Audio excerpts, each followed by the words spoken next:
ये दुनिया मानो जिस्म है और दिल्ली उसकी जान है। दिल्ली केवल एक शहर नहीं है, यह सदियों का इतिहास है, कला है, संस्कृति है और परंपराओं का जीवंत संगम है। सोच के साथ दिल्ली को विश्व पर्यटन केंद्र बनाना है। अध्यक्ष महोदय, हम तो शुरू से दिल्ली में पढ़े बड़े, दिल्ली से छात्र जीवन से अपना राजनीतिक सफर भी शुरू किया।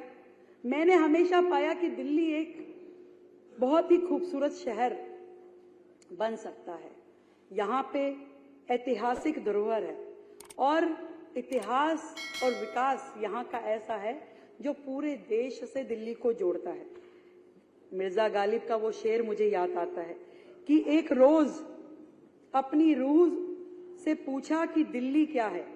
एक रोज अपनी रूह से पूछा कि दिल्ली क्या है, तो जवाब में यूं कह गई कि ये दुनिया मानो जिस्म है और दिल्ली उसकी जान है।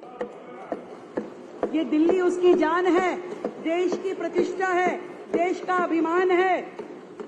दिल्ली केवल एक शहर नहीं है, यह सदियों का इतिहास है, कला है, संस्कृति है और परंपराओं का जीवंत संगम है।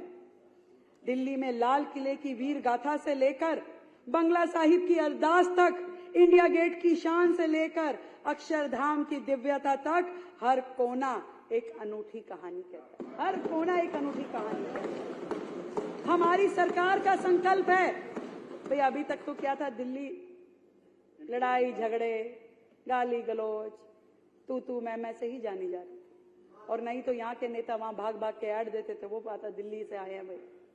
पर अब हमारी सरकार का संकल्प है कि दिल्ली को विश्व पर्यटन मानचित्र पर एक प्रमुख केंद्र बनाना है।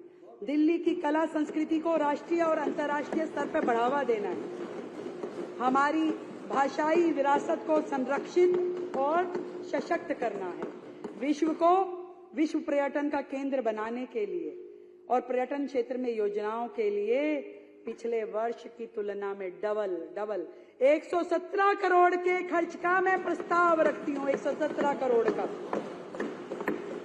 जहां पे एक और सोनिया विहार से जगतपुर तक यमुना नदी में नौका पर्यटन भी शुरू किया जाएगा, जिसका एमओयू हमने पीछे साइन किया। और दूसरी ओर दिल्ली की ब्रांडिंग की जाएगी। दिल्ली देश की राजधानी, उसकी ब्रांडिंग करके पॉजिटिव हिस्सा जो दिल्ली का है वो जनता के सामने आए और नई जनरेशन जो है वो भी दिल्ली से जुड़े। इसके लिए हमने 25 करोड़ रुपए का परिव्यय प्रस्तावित किया है।